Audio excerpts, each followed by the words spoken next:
First of all, let me say just a few words of how important the big tourism is today.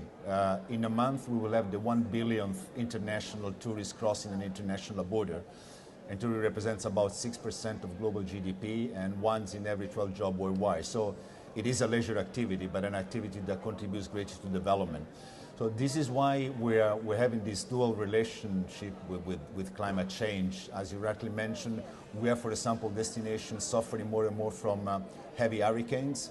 We have other destinations where beach have erosions, other where the scarcity of water is becoming a problem for hotels and accommodations, ski stations whose season is reduced from 4 to 3 months and so on. I could make several examples.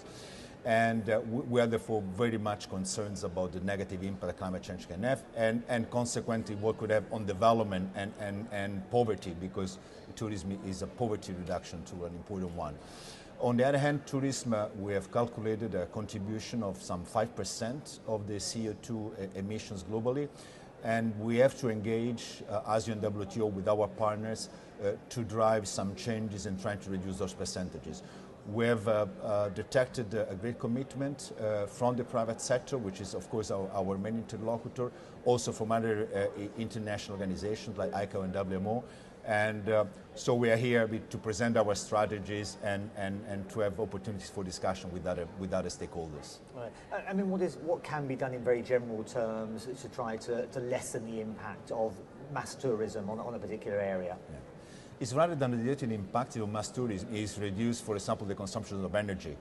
We have calculated that in the tourism activity, hotel and accommodations, today they use, an hotel has to about 6% of its annual turnover is spent on energy.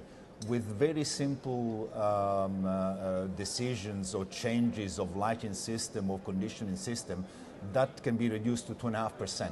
So we are, first of all, reducing half the emission of that hotel and at the same time reducing the economic cost. So it could be a win-win situation. Another major, of course, element is transport. And we have ICAO in our side event today. Aviation is looking for biofuels which are not competing with food productions. They are looking to new technologies, new airframes, lighter technologies, better management of airspace. So there are a lot of opportunities that can be reaped without halting the tourist flows, because we don't think that this is definitely will be the right answer. I mean, tourism is a very kind of generic term that covers a whole host of elements in the tourism industry. Are people listening, are the hotel groups listening, are the transport companies listening? Do they accept what you've been telling me, that they are partly the cause of the problem, but are also suffering from the problem? Absolutely. We have seen that, for example, one of the changes that is driving the industry today is also pressure from the travelers. Younger consumers are much sensitive to climate change and environmental issues. They are demanding greener products. They are even sometimes even available to pay a bit more if an hotel goes green or offers a green product. So there is certainly also, I would say, a consumer drive. And there is definitely a much stronger perception of what needs to be done, and the industry itself. I should say that the industry itself, big hotel chains, small hotels as well, are really engaged, aware of the need to change, and willing to take that path. Also because they say it may be economically convenient. I mean, it's a very strong message you're bringing here to Doha. What is it you hope to get out of Doha and the continuing COP negotiations? What can they do for the hotel, for the tourism industry? Well, we first want to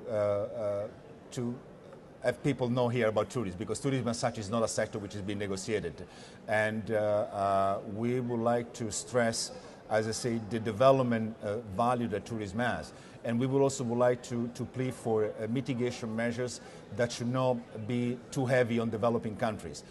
So that there is, of course, measures to be taken, but let's take this measure wisely. It's not by, for example, not by charging heavy taxes on long haul, because by that you will be penalizing small islands and others, but let's take a balanced approach and let's make sure that the burden is spread equally among the sectors and taking into account tourism as a whole, not only transport in isolations or accommodation in isolations and so on.